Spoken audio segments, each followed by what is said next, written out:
그러면 45차 최고위원회 회의를 개최합니다.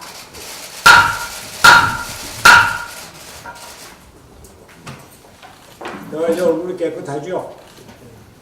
조금 말랐어요? 처음에 위험사월 먹고 죽사월 먹고 어제 그저께부터 밥을 먹었으니까 이제부터 나아질 겁니다. 어제 이발도 하고 그랬으니까 얼굴이 깨끗해졌을 때고 건강은 의외로 회복이 되는데 기력이 조금 떨어지네요. 김태우 전 청와대 특별감찰반원의 비폭로 사건과 관련된 논란이 계속되고 있습니다. 어제는 김태우 특감반원의 특별감찰반 첩보 2천 목록과 이중 민간인 신분인 창조경제혁신센터 박용호 센터장에 대한 비리 첩보를 대검에 이첩했다는 보도까지 나왔습니다. 청와대는 계속 이를 부인하며 김태우 특감반원을 범법자로 몰고 있습니다. 김태우 씨와 청와대 그리고 여당과 야당이 엉켜 싸우는 모습이 옥불인견입니다. 진실공방이라 해야 할지 정쟁이라고 해야 할지 여하튼 너무나 한심한 수준입니다. 이런 가운데 이 사건의 책임자인 조국 민정수석은 SNS에 글을 올려 두들겨 맞으며 가겠다는 입장을 기억하며 논란을 키워가고 있습니다. 저는 지난주 이 자리에서 문 대통령은 조국 수석과 같은 핵심 측근에 대해서 읍참마속의 결단을 내려야 한다고 말했습니다. 대통령 주변 인물에 대한 국민적 의구심을 해소하고 민심을 얻는 것은 국정을 운영하는 데 핵심적으로 중요한 요소라고 말씀드린 것입니다. 그렇습니다. 저는 김태우 특감반원이 진실을 말했는지 허위 사실을 폭로했는지 모릅니다. 거기에 대해서는 크게 관심도 없습니다. 중요한 문제는 이 사건이 문재인 대통령의 지지율이 데드크로스를 넘어가는 시점에서 발생한 집권 핵심 세력의 갈등이라는 점입니다. 집권 초기 문 대통령의 지지율이 80~90%였을 때면 어림도 없었을 것입니다. 문재인 대통령과 현 정부, 집권당에 대한 신뢰와 그 권위가 떨어지니까, 즉 정권의 레임덕이 일어나면서 생기는 일이라는 겁니다. 지금은 누가 잘했고 누가 잘못했고를 따질 때가 아닙니다. 정권의 안정을 회복하는 것이 절실한 때입니다. 경제를 세우고 안보와 평화를 지키기 위해서 정권이 안정되어야 할 때입니다. 대통령이 직접 나서서 국민을 어루만져 주어야 합니다. 지난 11월 청와대 직원들의 기강회의 사건이 연이어 발생하자 문재인 대통령은 순방 중에 믿어주길 바란다. 정의로운 나라, 국민들의 영혼을 꼭 이루어내겠다는 글을 올렸습니다. 그러나 순방에서 돌아온 이후 아무런 조치도 정책도 없었습니다.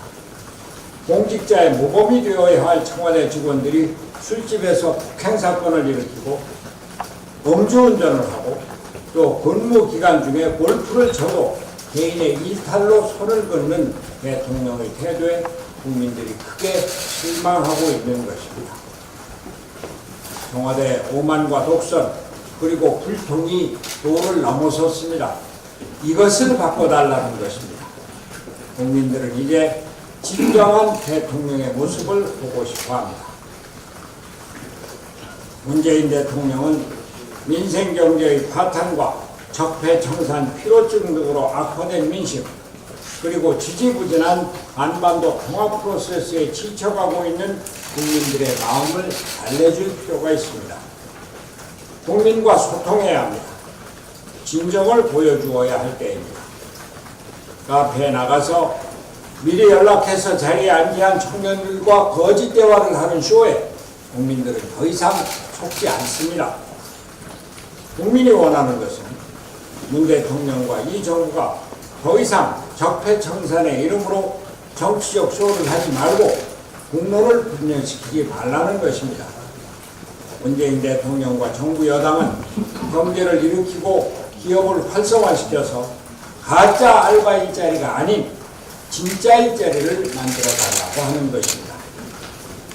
대통령의 그러한 자세의 변화를 보고 싶어하는 것이고, 이를 위해서 문 대통령의 정치가 변하기를 원하는 것입니다. 청와대 주변 측근들이 모든 것을 제멋대로 하는 패권주의를 국민들은 보기 싫어합니다. 또 다른 국정농단이 청와대에서 일어나는 것을 원치 않는 것입니다. 대통령이 그것을 막아달라는 것입니다. 그래서 그 징표로 원망의 대상이 되고 있는 조국 수석을 자르라는 것입니다.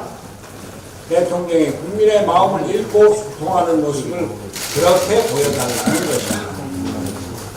조국 수석은 개인적으로 억울할 수도 있습니다.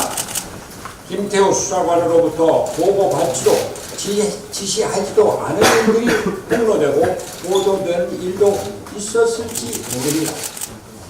김태우 수사관과 야당의 정치 경세가 가당치 않을 수도 있습니다. 그러나 국민들은 적폐청산, 위장개혁의 상징인 대통령의 핵심 측근을 대통령 자신이 우는 마음으로 내치는 진정한 쇼를 보고 싶어하는 것입니다. 거듭 말씀드립니다. 지지율의 데드크로스 현상은 국민이 정부에 대한 신뢰를 잃어가고 있다는 의미입니다. 레임덕으로 빠르게 진전될 수 있습니다. 문재인 대통령은 사건의 책임자인 조국 민정수석을 경질하여 민심과 소통하는 모습을 보여야 합니다. 산적한 국정 난제를 해결해 나가기 위해서는 국민의 신뢰가 절대적이기 때문입니다.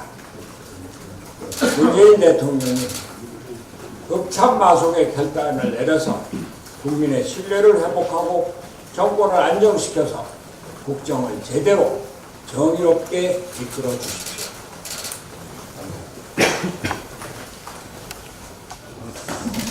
네, 원내대표입니다.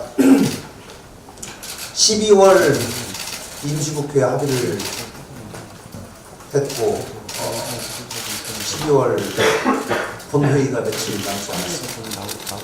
그러나 걱정이 앞섭니다. 빈손국회로 전락할 우려가 있습니다.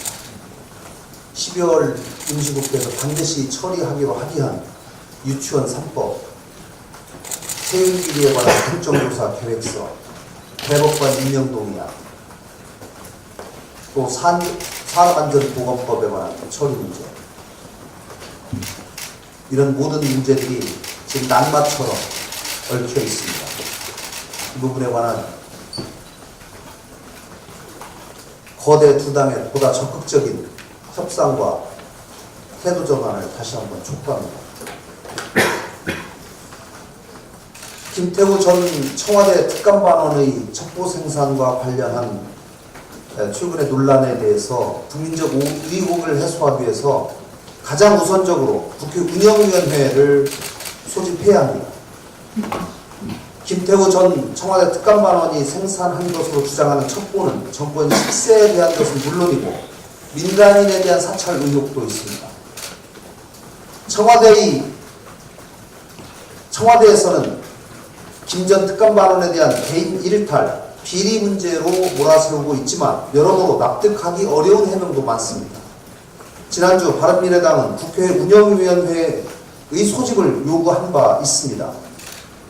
현재는 언론을 통한 청와대의 일방적인 주장만 있을 뿐 국민들이 납득할 만한 해명이 되지 못하고 있습니다.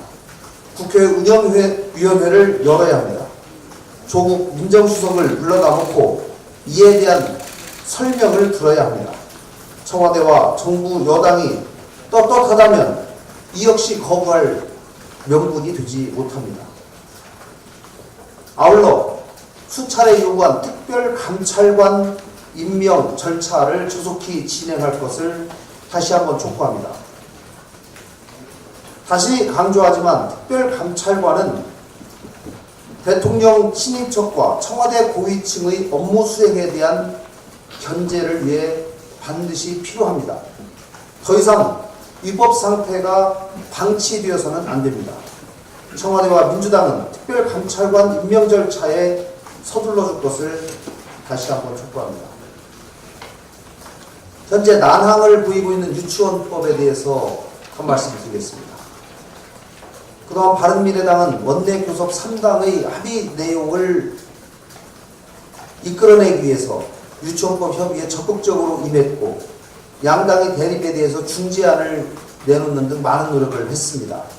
그러나 양당은 기존의 주장만 되풀이할 뿐 문제를 해결하려는 진정 어린 노력은 보이지 않고 있습니다. 한국당은 자체안이 나올 때까지 기다려달라고 했다가 이후에는 국가지원금과 학부모 부담금의 분리회계를 주장했고 이제는 교육부가 입법 예고한 유아교육법 시행령 개정안을 문제 삼는 등 갖가지 이유로 파행을 거듭하면서 입법을 미루고 있습니다. 또 민주당은 여당으로서 야당과의 협의를 통해 문제를 진정성 있게 해결하려는 열린 자세를 보여야 합니다. 유치원법과 관련한 문제는 그동안 정부가 이를 제대로 해결하지 못했기 때문에 국회에서 다루기 시작한 것입니다. 갑자기 정부의 시행령 개정안을 발표하고 할 일을 다했다는 식으로 밀어붙이기만 해서도 안 됩니다. 민주당이 주장하는 패스트트랙이 시작된 이후 논의기간이 1년 가까이 소요되기 때문에 국회에서 합의 처리되는 것보다는 한참 늦어지는 것이 주지의 사실입니다. 최후의 수단이 되어야만 하는 겁니다. 바른미래당은 양당의 간극을 좁히고 유치원의 공공성 강화를 통해 실질적 입법 효과를 거두기 위해서 끝까지 협상에 집중하겠습니다. 내일 있을 교육위원회에서도 여야 합의를 도출하도록 끝까지 노력하겠습니다. 한편 그동안 임재훈 의원의 중재안을 오늘 중으로 별도로 법안을 발의하도록 하겠습니다. 최악의 경우 패스트트랙의 경우까지도 염두에 두고 협상의 중재 노력을 다하도록 하겠습니다. 이상입니다.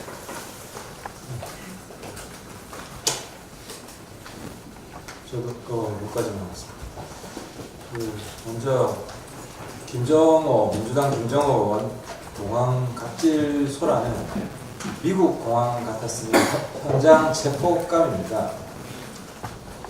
그런데도 여전히 김정호 의원은 갑질을 한 것은 본인이 아니라 공항 직원이었다고 우기고 있습니다.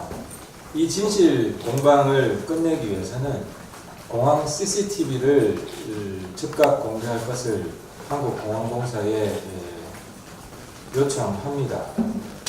김정호 의원은 본인이 직원에게 욕설도 안 했다.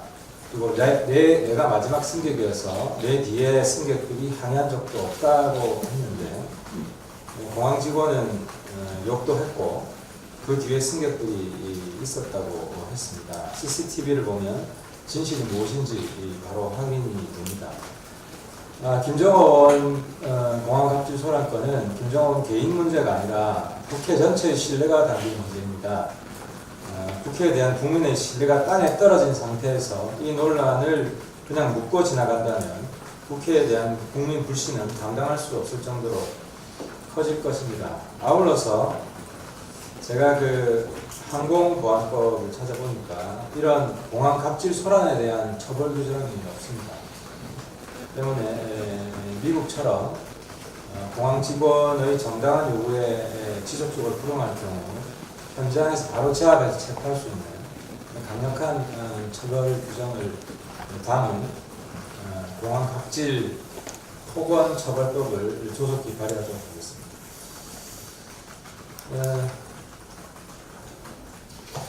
그리고 정부가 소득주도 성장을 폐지하기는커녕 소득주도 성장 2.0으로 더 발전시키겠다고 합니다. 소득주도 성장은 이 정권의 지지율 폭락을 가져온 가장 큰 원인입니다. 이런 상황에서도 소득주도 성장을 지속한다면 정권의 심각한 위기가 올 수밖에 없다는 사실을 경고합니다. 정부의 소득주도 성장은 최저임금 과속 인상, 또 무리한 공무원 증원, 탄력 근로자 없는 노동시간 단축 등으로 우리 경제의 심각한 위기를 초래했습니다. 이런 상황 속에서도 정부가, 특히 대통령이 정신을 못 차리고 소득주도 성장에 대해서 사과하고 폐지해야 될 상황인데도 소득주도 성장 2.0을 밀어붙이는 그 순간 우리나라 주가는 더 떨어지고 고용률도 더 떨어지고 물가는 더 오르는 경제 악순환이 반복될 것입니다. 대통령은 지금 즉시 소득주도 성장 2.0 계획 폐기하고 소득주도 성장 자체를 완전히 없애겠다, 새로운 혁신 성장을 가겠다고 선언해야 됩니다. 이미 소득주도 성장은 대학생들한테도 이 학점주도 성장이랑 똑같은 거다. 학점 잘 주면 대학생들 공부 열심히 하냐. 젊은 층들이 한테 지지율 떨어지는 가장 큰 원인도 이 소득주도 성장에 있습니다. 대통령은 소득주도 성장 즉각 사과하고 폐기 선언해 주시길 촉구를 합니다. 마지막으로 노동부한테도 한 말씀 드리겠습니다. 오늘 국무회의에서 최저임금법 시행령을 의결하는데요. 이 사실 노동부가 시행령 통과시키지도 않았다면 없을 일입니다. 이 노동부 장관이 사실상 문재인 대통령한테 항명하고 있습니다. 지난 11일 문재인 대통령이 고용노동부를 찾아갔습니다. 그 자리에서 고용노동부 직원들과 대화를 하는 자리에서 최저임금 인상 속도가 너무 빠른 거 아니냐라면서 최저임금 인상 속도 조절을 해야 된다는 뜻을 명백히 밝혔습니다. 그런데 대통령의 이런 언급이 나온 지 며칠이 됐다고 고용노동부가 최저임금을 또 과속 인상하는 시행령을 통과시킨 것입니다. 이 내용은 유급 휴일을 최저임금 산정에 포함시키는 것인데, 유급 휴일을 최저임금 산정에 포함시키면 현대자동차처럼 연봉 5천만이 넘는 대기업 직원도 최저임금을 못 받게 되는 이런 웃지 못할 일이 발생하게 됩니다. 자영업만 초토화시키겠다는 게 아니라 중견기업들도 모두 문 닫게 하겠다는 정말 과도한 이런 조치입니다.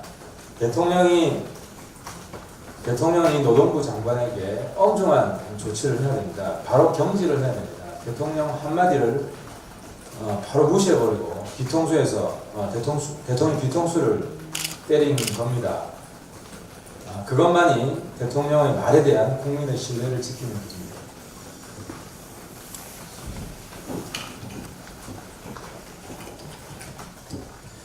예, 먼저 2018년은 한국 방문의 해가 아니라 노무현 비서관들의 해입니다. 청와대가 미꾸라지라는 단어를 유행시켰는데 2018년에 진정한 미꾸라지들은 노무현 대통령의 비서관들입니다. 2018년 봄을 알리는 안희정 지사의 미투 사건으로 시작해서 2018년 여름은 김경수 지사의 드루킹 사건 수사, 이제 2018년 겨울은 김정호 의원의 공안 갑질로 마지막까지 미꾸라지들이 탕구를 만들고 있습니다.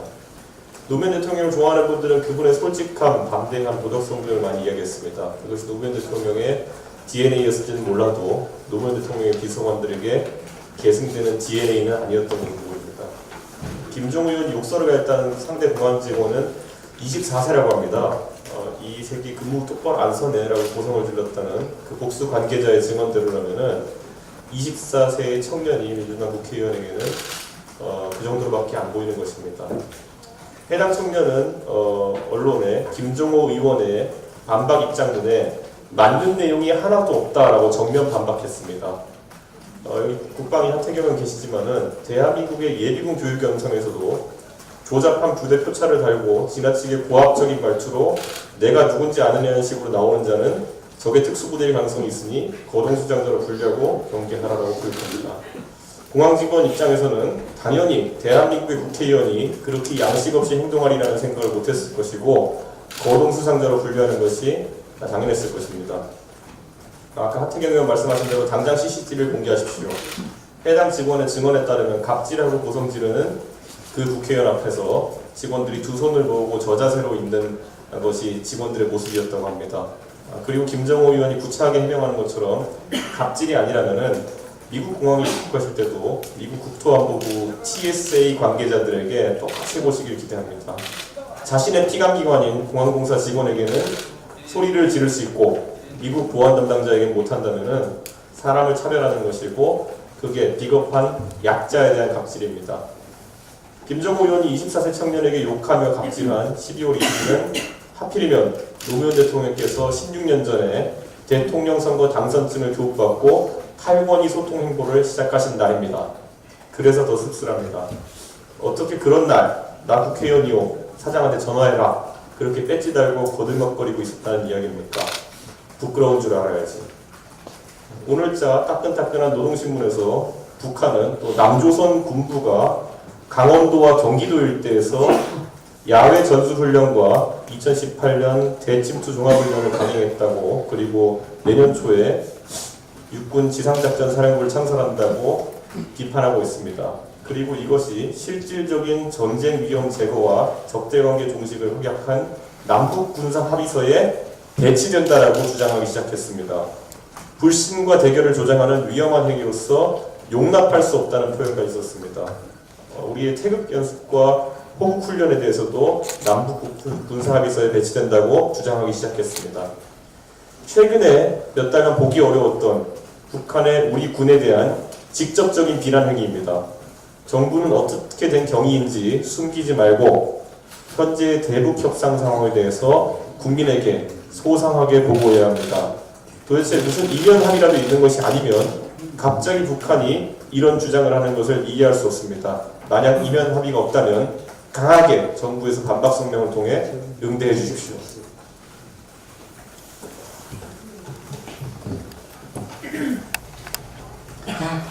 예, 우리나라의 한 해의 사망이 출산을 앞지르고 국적 포기자가 국적 취득자를 앞지르는 데드크로스가 내년에 전망되었습니다. 출생과 사망률의 데드크로스는 국가의 생사와 권리 심각한 문제입니다. 이 데드크로스의 핵심은 첫 번째, 성장 절벽에 있습니다. 앞으로 다음을 이어갈 청년이 없기 때문에 경제 성장판은 닫힐 수밖에 없습니다. 둘째, 소비 절벽 측면입니다. 숫자는 많지만 근검절약의 몸에 밴 고령 인구의 소비는 적을 수밖에 없습니다. 빚이 있는 청년들의 소비도 기대하기가 어렵습니다. 소득주도 성장은 애초부터 설계가 잘못된 것입니다. 셋째, 부양 절벽입니다. 현 65세 이상의 고령 인구가 현재 700만을 넘었고 머지않아 1000만 명을 넘을 예정입니다. 우리 총 인구의 5분의 1을 차지할 예정인데요. 그 부양을 다음 세대 청년들이 짊어져야 합니다. 이 땅에서 취업도 어렵고 각종 사회 보장을 위해서 청년들에게 부담만 크다면 청년들은 굳이 이 나라에서 크리스마스를 보내야 할 이유가 없는 것입니다. 크리스마스가 지나면 곧 새해입니다. 내년에 성장이 아니라 생존을 고민해야 하는 청년들과 국민들, 기업들이 너무나도 많습니다. 거기에 더해서 출산율과 사망률이 뒤집어진 데드크로스까지 겹쳤습니다. 청년과 국민들, 우리 경제, 사회의 크리스마스 소원은 혁신 성장이 아니라 혁신 생존일 것입니다. 이 점 정부가 꼭 엄중히 여겨서 보완책을 하루빨리 마련해 주길 바랍니다. 네, 크리스마스 주간입니다. 가족과 소중한 사람들에게 작지만 진심이 담긴, 그리고 받는 사람에게 기쁨이 되는 선물을 준비하고 있습니다. 하지만 정부 여당은 국민을 상대로 폭탄 선물과 줬다가 뺏는 선물을 기획하고 있습니다. 문재인 대통령은 최저임금의 보완 속도 조절을 시사했지만 고용노동부는 주휴시간을 최저임금에 산입하는 최저임금법 시행령 개정안을 오늘 국무회의에 상정할 예정입니다.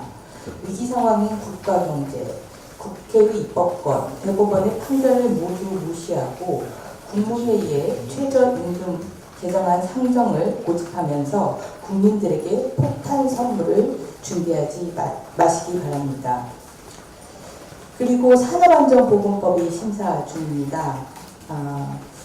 정부의 정부 개정안에 대한 전문가 공청회를 실시하고 26일 법사위로 이송한 후에 27일 본회의 통과를 목표로 하고 있습니다. 심사의 중심에는 정부가 제출한 산업안전보건법 전부 개정안이 있습니다. 충실한 심사를 하고 이에 대해서 본회의에서 통과가 돼야 될 것입니다. 그런데 정부 여당은 국민들에게 이 산업안전보건법과 관련해서 줬다 뺏는 것을 기획하고 있습니다. 정부는 18년 2월 산업안전보건법 전부 개정안을 입법 예고하고 10월 30일 국무회의에서 의결, 11월 1일 개정안을 국회에 제출했습니다. 이 개정안의 내용은 28년 만에 전부 개정으로 총 169개 조항으로 구성되어 있습니다. 현행 산업안전보건법 법문이 72개 조항으로 되어 있는데 무려 104개 조항이 늘어나고 소위 검토자료 기준 사안별 쟁점만 하더라도 총 120개에 달합니다. 그리고 무엇보다 하위 법령이 준비되어 있지 않은 상태입니다. 그러다 보니 정부와 여당은 국회에서 통과되어도 시행까지 1년간의 시간을 두고 하위 법령을 작업하겠다는 입장입니다. 국민들에게는 27일 정부 개정안을 반드시 통과시키겠다라고 공언하지만 실은 1년간 그 선물을 다시 뺏겠다는 기획을 하고 있는 것입니다. 바른미래당은 이에 대해서 이번 임시회에서 산업안전보건법 개정안 중 16년 구역 사고와 최근 태안화력발전소에서 발생한 사고가 다시는 일어나지 않도록 하기 위한 조항을 집중 심사하고 먼저 처리하고 정부의 정부 개정안과 관련해서 시간이 되는 대로 심사를 해서 늦어도 2월 임시회까지 처리할 것을, 그래서 국민들에게 줬다 뺏는 선물을 기획하지 말 것을 제안합니다.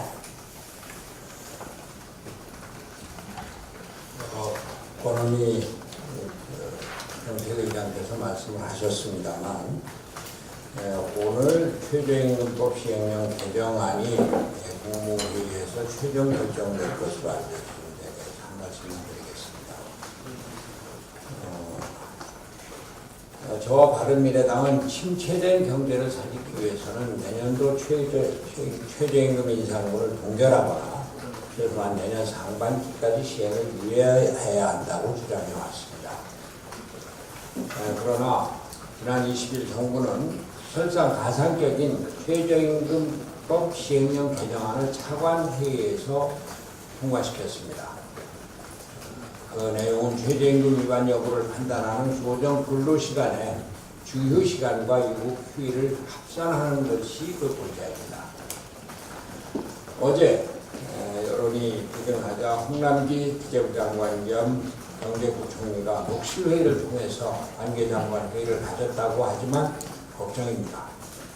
만약 원안대로 조정 근로시간에 주휴시간과 유급 휴일이 합산된다면 내년도 사실상의 최저임금은 일반 30원에 달하게 됩니다. 2년 새 약 55%의 최저임금이 인상되는 결과가 되는 것입니다. 신입사원 초봉이 5,700만 원에 달하는 대기업 현대모비스가 올해 최저임금을 위반하였다는 웃지 못할 사실이 이미 언론에 보도된 바 있습니다. 최저임금법 시행령 개정안이 오늘 국무회의에서 원안대로 통과된다면 대기업과 중소기업, 자영업자와 소상공인은 불문하고 우리 경제에 큰 타격이 될 것이 분명합니다. 얼어붙은 일자리 시장이 더욱 악화될 것이 불을 보듯 뻔합니다. 시장과 기업이 활력을 잃으면 침체된 경제를 결코 살릴 수가 없습니다. 문재인 대통령과 국무위원들에게 간곡히 청합니다. 최저임금법 시행령 개정안 통과를 제고해 주십시오. 경제를 살리고 싶다면 상위법인 최저임금법상의 인상분을 동결 또는 유예하는 것이 최선입니다. 만약 이것이 정 안 된다고 하더라도 주휴시간, 유급휴일 합산은 반드시 막아주시기 바랍니다. 한 가지만 더 말씀드리겠습니다. 오늘 아침에 제가 CBS 뉴스쇼에 인터뷰를 했는데 인터뷰를 하다가 놀라운 사실을 발견했습니다. 김현정 앵커가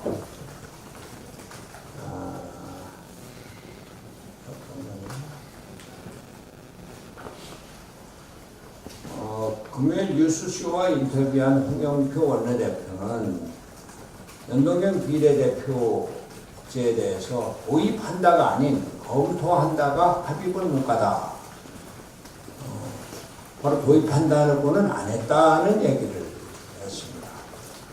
그래서 찾아봤더니 12월 21일 CBS 김현정 뉴스쇼에서 홍영표 대표가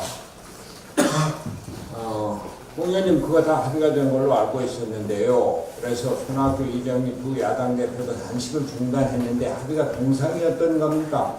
왜 나경원 원내대표는 아니 연동형 비례대표제 나는 합의한 적이 없다. 검토하자는 것을 합의했다. 이렇게 말씀하세요. 그랬더니 홍영표 대표가 그런데 이제 그 부분은 나경원 대표의 말씀이 맞는 게 합의서를 한번 보시면 연동형 비례제를 적극 검토한다 이렇게 합의되어 있습니다.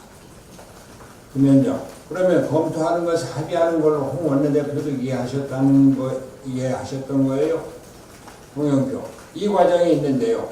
처음에는 연동형 비례대표제를 원칙으로 한다 이렇게 했습니다. 그래서 저희는 좋다 동의하겠다고 했는데 자유한국당에서 당내 논의가 안 돼 있으니 공감한다로 하자 이렇게 했어요.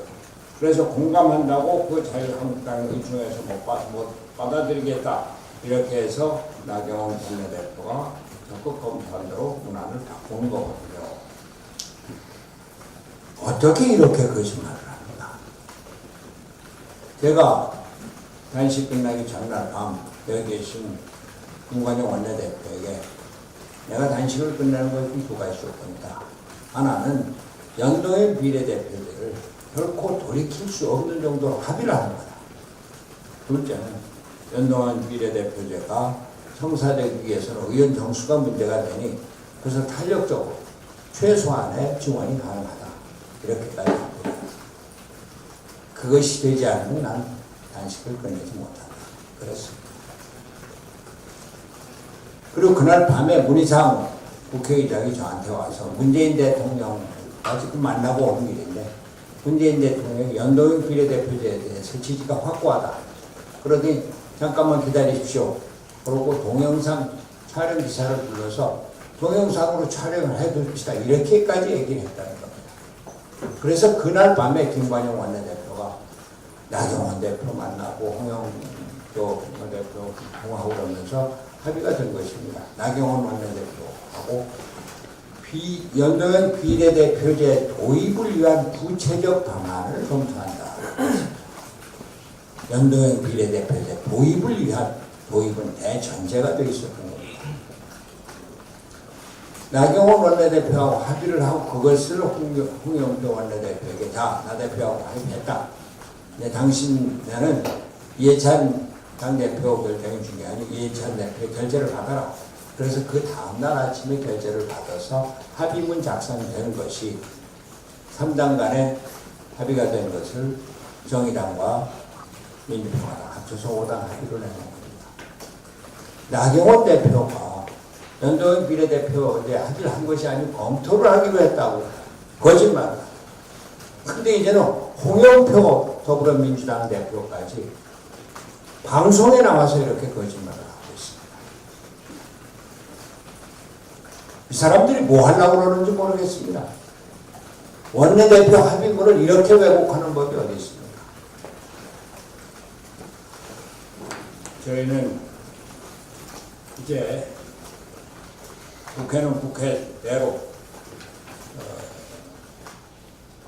협의를 해 나가고 연동형 비례대표제 추진을 위해서 노력을 하겠습니다만 다만 당대로 국민에게 직접 호소하지 않을 수가 없습니다. 12월 27일 신촌 로타리에서 연동형 비례대표제 촉구 결의대회를 열고자 합니다. 오후 3시 정도가 될 텐데 구체적인 것은 실무진에서 검토할 겁니다. 그리고 신년에 들어서서는 각 지역 단위로 연동형 비례대표제 촉구 장외투쟁 또 필요하다면 서명운동 등을 전개해서 연동형 비례대표제 당위성을 홍보하고 그 내용을 알려서 국민들의 이해를 얻겠습니다. 이것을 통해서 우리 바른미래당의 조직도 활성화시키고 바른미래당의 앞으로 미래에 대해서도 또 연동형 비례대표 때 확립을 위해서도 최선을 다하겠습니다. 한 가지 알려드리겠습니다. 우리 당의 종무식이 28일 날 열립니다. 28일 오후 4시에 종무식을 해서 우리 당직자들의 연말 휴가 기간을 좀 늘리도록 하겠습니다. 31일에는 최고회의는 열립니다만 당직자들은 최고회의에 필요한 최소 필수 인원만 출근시키고 연말을 편히 쉬시기 바랍니다. 28일 오후 4시에 종무식을 하고 5시에 종년 당직자들을 위한 종년 만찬회를 인근 식당에서 하고 이렇게 참석하고 당직자들은 귀가하시면 됩니다. 신년 현충원 참배는 1월 1일 오후 9시 30분이라고 했죠. 하고 담배식은 10시 30분에 당사에서 하도록 하겠습니다. 최고위원과 국회의원을 비롯한 당직자 여러분께서 적극 참석해 주시기 바랍니다.